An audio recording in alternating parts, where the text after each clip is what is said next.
Last Saturday, our book club gathered at Dave's place, ready for a cozy evening of discussing Pride and Prejudice. As we settled into the comfy couches, Dave's parrot, Hamlet, started squawking soliloquies from Romeo and Juliet. We chuckled, assuming Dave had a Shakespearean streak.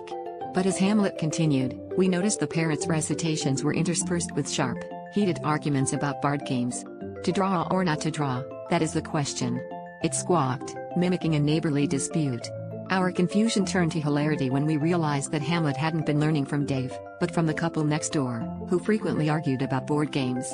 The parrot, with perfect timing, squawked, "A plague on both your houses." As we erupted into laughter. By the end of the night, Dave was dubbed the Bard of Board and we all agreed that the